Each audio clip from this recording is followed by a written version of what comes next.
සුබෝදෑසනක් දරුවනේ මෙම වීඩියෝ තුලින් ඔබට පෙළ පොතේ 19 වන පාඩම වන වීජීය ප්‍රකාශ ගොඩනැගීම හා ආදේශනය කියන පාඩම් පිළිබඳව පැහැදිලි කිරීමක් කරන්න බලාපොරොත්තු වෙනවා.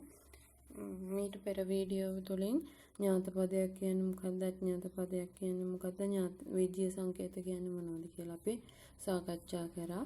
එතකොට ඒ පාඩමේ දැනුම ඉතාම අත්‍යවශ්‍යයි මේ පාඩම ඉදිරියට කරගෙන යන්න. මුලින්ම බලමු වීජීය ප්‍රකාශන ගොඩනැගීම කියන්නේ මොකක්ද කියලා. අමර ළඟ පොත් 6ක් තියෙනවා. නිමල් ළඟ පොත් 10ක් තියෙනවා. එතකොට මේ දෙන්නම අමර ළඟ තියෙන පොත් ප්‍රමාණයත් නිමල් ළඟ තියෙන පොත් ප්‍රමාණයත් දෙකම කියන ඒවා ඥාත පද විදිහට තමයි ගන්න වෙන්නේ. ඇයි? එයාලා ළඟ තියෙන පොත් ප්‍රමාණය නිශ්චිතව දන්නේ ඉඳා. ඥාත පද දෙකක් තියෙනකොට අපිට දෙන්න ළඟම තියෙන මුළු පොත් ප්‍රමාණය කොච්චරද කියලා අහුවොත් අමර ළඟ 6යි, නිමල් ළඟ 10යි, 6යි 10යි 16 එකතු කරාම 16යි කියලා ගන්න පුළුවන්. ඒ වගේ බලමු. තවද සුමාලි ළඟ පොත් 3ක් ඇත. ඇයට මවගෙන් ත්‍යාගයක් ලෙස තවත් පොත් පාර්සලයක් ලැබුණු අතර එහි පොත් ප්‍රමාණය කොපමණ ප්‍රමාණයක් ඇද්දයි නොදනිති. එතකොට ඒ කියන්නේ දැන් සුමාලි ළඟ පොත් 3ක් තියෙනවා මේ වෙනකොටත්. තවද ඇයට මවගෙන් ත්‍යාගයක් විදිහට පොත් පාර්සලයක් හම්බෙලා. එතකොට එයාට ඒ පොත් පාර්සලයේ කොච්චර පොත් තියෙනවද කියලා දන්නේ නැහැ. එතකොට සුමාලි ළඟ පොත් 3ක් තියෙනවා කියන එක ඒක ඥාත පදයක්. හැබැයි මේ පාර්සලයේ තියෙන පොත් ප්‍රමාණය කොච්චරද කියන එක දන්නේ නැහනේ. ඒ හින්දා ඒක අඥාත පදයක්. එතකොට m පොත් ප්‍රමාණය හරියට නොදන්නා නිසා එය අඥාත නියතයකි. එම නිසා අඥාත නියතයක් හඳුන්වීමට අපි සංකේත යොදා ගන්නවා කියලා කලින් පාඩමේදී 18 වෙනි පාඩමේදී ඉගෙන ගත්තා. එතකොට එහෙනම් වීජීය අඥාත පදේ හඳුන්වන වීජීය සංකේතයක් යොදා ගන්නවා. එම නිසා පොත් ප්‍රමාණය x කියලා හිතනවා. එතකොට x කියන්නේ අඥාත පදේ වෙනුවෙන් යොදාගත්ත වීජීය සංකේතය. එම නිසා සුමාලි ළඟ ඇති සියලුම පොත් ප්‍රමාණය සමාන වෙනවා. එයා ගාව කලින් තිබ්බ පොත් ප්‍රමාණය 3යි. ඒකට ආයේ අර අම්මගෙන් හම්බෙච්ච පාර්සලයේ පොත් ප්‍රමාණය x කියලානේ අපි හිතන්නේ. එතකොට ඒක x කියලා ගන්නකොට 3 එකතු කිරීම x. එතකොට එහෙම ලියන්නත් පුළුවන්. නැත්නම් x එකතු කිරීම 3 විදිහටද ලියන්නත් පුළුවන්. එතකොට මෙලෙස ගොඩනගන ප්‍රකාශ වීජීය ප්‍රකාශනයක් කියලා කියනවා. එතකොට ඥාත පදයක හා අඥාත පදයක එකතුවක් හෝ අඩු කිරීමක් හෝ වැඩි කිරීමක් හෝ බෙදීමක් අපි කියනවා වීජීය ප්‍රකාශනයක් කියලා. පන්තියක සිටින සිසුන් ගණන 25කි. පන්තියේ ගැහැණු ළමයි පන්තියක ඉන්නවලු සිසුන් 25ක්.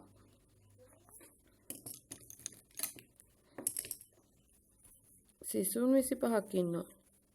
පන්තියේ සිටින ගැහැණු ළමයි m ලෙස දැක්වූ විට පන්තියේ සිටින පිරිමි ළමයි දැක්වීමට ප්‍රකාශනයක් ලියන්නලු. දැන් පන්තියේ ඉන්න ගැහැණු ළමයිනුයි පිරිමි ළමයිනුයි විතරයි. එතකොට 25යි දෙන්නේ ගැහැණු ළමයිගෙනුයි පිරිමි ළමයිගේ ගානෙනුයි එකතුයි. එතකොට ගැහැණු ළමයි m ප්‍රමාණයක් තමයිලු එන්නේ. එතකොට මුළු ප්‍රමාණයෙන් ගැහැණු ළමයි ප්‍රමාණය අඩු කරාම ඉතුරු වෙන්නේ නම් පිරිමි ළමයි ප්‍රමාණය. එහෙනම් අපිට ගන්න වෙන්නේ මුළු සිසුන් ගණන 25යි ගැහැණු සිසුන් ගණන m. එතකොට 25 අඩු කිරීම m විදිහට තමයි ගන්න වෙන්නේ. දැන් මේකේ අපි පිරිමි ළමයි සංඛ්‍යාව මෙච්චරයි කියලා නෙවෙයි. දැන් පිරිමි ළමයි සංඛ්‍යාව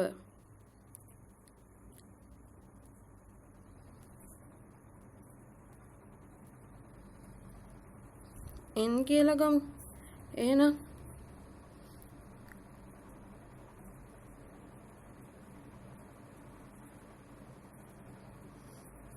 ගැහැණු ළමයි ගණනට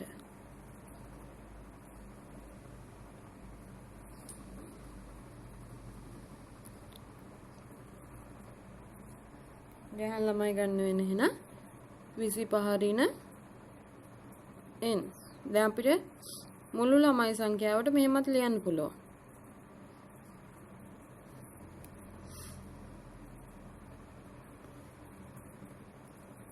n ධන m. n කියන්නේ ගැහැණු පිරිමි ළමයි, m කියන්නේ ගැහැණු ළමයි. දෙකේ එකතුව සමාන වෙනවා මුළු ළමයි සංඛ්‍යාවට. ওই විදිහට එක එක ආකාරයට අපිට වීජීය ප්‍රකාශන ගොඩනගන්න පුළුවන්. අපි දන්නේ නැති අඥාත පදයට වීජීය සංකේතයක් යොදා ගන්න එක තමයි කරන්න තියෙන්නේ. ඊට පස්සේ වෙනවා ආදේශ කිරීම. ආදේශ කිරීමේදී දැන් වෙන්නේ අඥාත පදයක් යොදා තියෙනවනේ. අඥාත පදයට වීජීය සංකේතයක් යොදාගත්තා. එතකොට ඒ වීජීය සංකේතයට සංඛ්‍යා ආදේශ කිරීම තමයි ආදේශ කිරීමේදී වෙන්නේ. x ධන 3 වීජීය ප්‍රකාශනයකි. මෙහි x සමානයි 6යි සිතමු. එවිට x වෙනුවට අපිට 6 පාවිච්චි කරන්න පුළුවන්.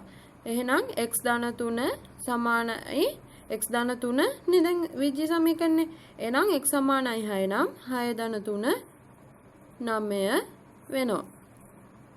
x ධන 3 සමාන වෙනවා 6 ධන 3ටයි x සමානයි 6යිලු. එහෙනම් අපිට උත්තරේ 9 විදිහට ගන්න පුළුවන්. දැක්කද දැන් අඥාත පදයට වීජීය සංකේතයක් යොදාගත්තා. වීජීය සංකේතය වෙනුවට සංඛ්‍යාවක් ආදේශ කරා.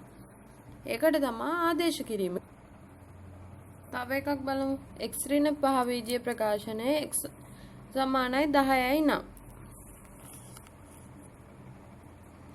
x ඍණ 5 වීජීය ප්‍රකාශනයේ x සමානයි 10යි නම් එහෙනම් x ඍණ 5 සමාන වෙනවා 10 ඍණ 5ටයි x සමානයි 10 නිසා එහෙනම් උත්තරේ වෙනවා 5 විදිහට.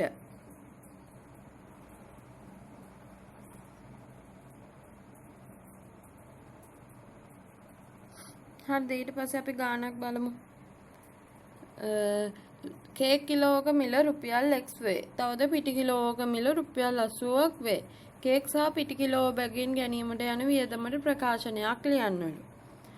කේක් කිලෝක මිල රුපියල් 200ක් නම් මෙම වීජීය ප්‍රකාශනයේ අගය සොයන්නලු.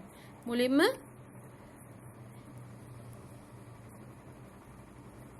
කේක් කිලෝ එක දන්නේ නැහැ අඥාත පදයක් ඒක x. ඊට පස්සේ පිටි කිලෝව.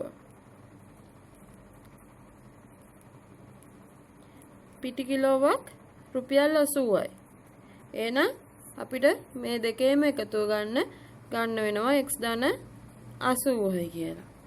ඊට පස්සේ කේක් කිලෝක මිල රුපියල් 200ක් නම් එහෙනම් x සමානයි 200 වෙනවා.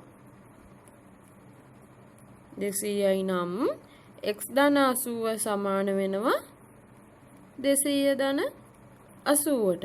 එහෙනම් සමාන වෙනවා 280ට. නේ?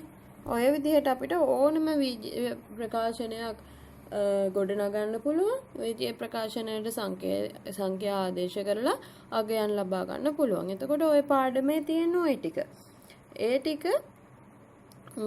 එතකොට වීඩියෝ එක බලන්න, නෝට් එක පොතට ගන්න. මොනවා හරි තේරුම් නැති තැනක් තියෙනවා නම් පෙළ පොතේ 19 වෙනි පාඩම මුල ඉඳලා කියවලා බලලා දීලා තියෙන උදාහරණ නැවත නැවත කරලා 19 1 හා 19 2 අභ්‍යාස කරන්න.